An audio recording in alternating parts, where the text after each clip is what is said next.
Hey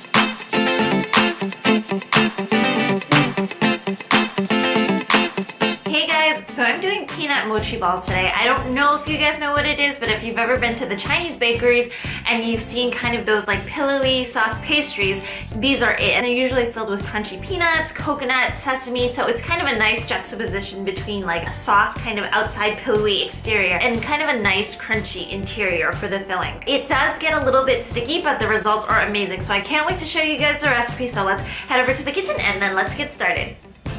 Okay guys, so I'm going to first start off by introducing these disposable plastic gloves to you. I tried making the mochi balls without them and it was horrible. They stuck to my hands, so it would be a disservice to you to not go and try to find these at your local kind of cooking supplies store, or if you can't find it at the supermarket, go to the deli counter and ask them if you can just get a pair, because explain to them what you're doing and usually, they might give it to you, okay?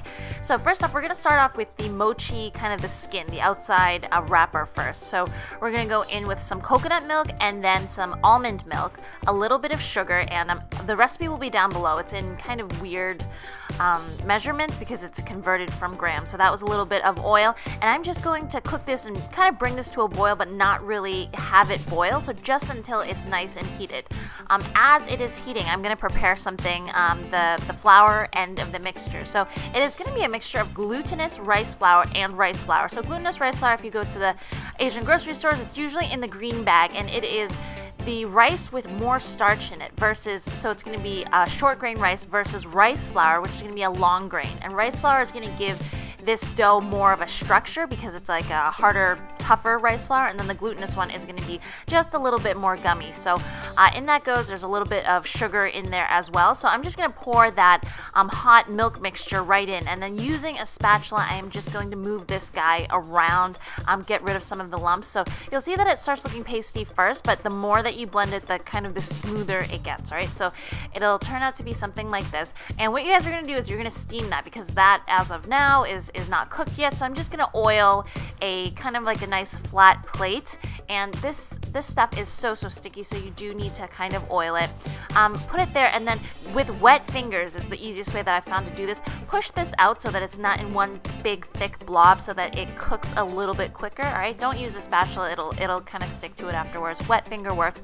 So you can see the steamer is on high right now. I'm going to turn it probably down to a medium high, but still a nice roaring boil.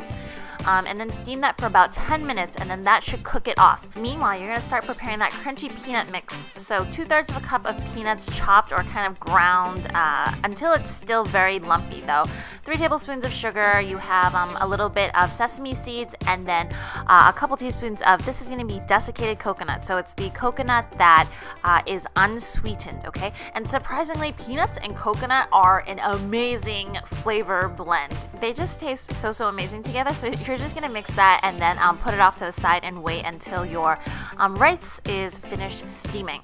So this is about how it looks. It kind of grows a little bit, but it's kind of like this big, huge, sludgy, sticky mess, okay? But I promise it will all come out well. You want to wait, I don't know, like 15-20 minutes until this thing completely cools off and you can actually work with it. So find a silt pad, or like do this on a very non-sticky surface. If you have marble, that's nice as well, but you can see how like horrible of a mess this guy actually is. I promise it'll get better, but divide this into 8. Sometimes it's good to work with slightly wet fingers, not too wet because then you'll disturb the dough. But so this is gonna be my work surface right here. Saran wrap works really well with this because this stuff, as you can see, gets super sticky to my hand. So that is divided into 8 balls, and then afterwards you're just going to fold it in half, leave a little bit of room, because afterwards you want to use a rolling pin and then roll it to about, I'd say like 1/8 to 1/4 of an inch. You still want it to be, workable and not have it be too thin. So you can see that right now I've put on my disposable gloves, which absolutely integral. It does not work any other way. And I'm filling this up with filling. Everybody knows that a good mochi ball has a very nice filling to kind of outside mochi skin ratio. The issue with that though is it's super hard to close off, but let me tell you the secret to this is it seems like it can get actually quite messy, but you just need to make sure that you are pinching this stuff really hard because the whole kind of outside dough is so sticky.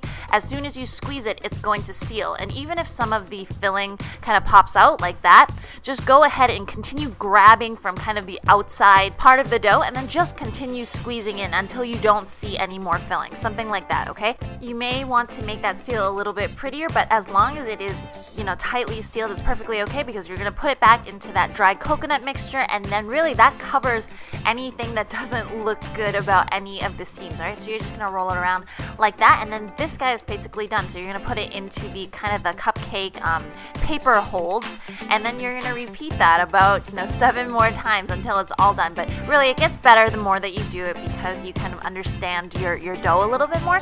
And then that's really basically it. I'm just gonna squeeze this guy a little bit. It is super soft when it's fresh. I mean, obviously, the more that you let it sit, it gets a little bit harder, but I just took a huge bite out of that, and you can see all of that nice crunchy filling paired up against the nice soft mochi on the outside, which I think is why I really like this dessert, because of the juxtaposition of all of the textures and then really all of the flavors too. And of course, the more that you can fill these guys up, like the more the filling, the more that I like it. But that's something that you kind of have to work up to. So the initial few, try to, you don't have to fill it up as much, and then later on you can continue trying to do that.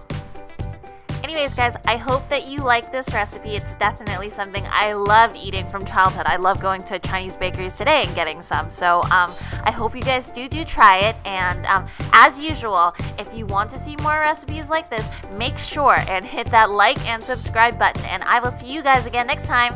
Bye!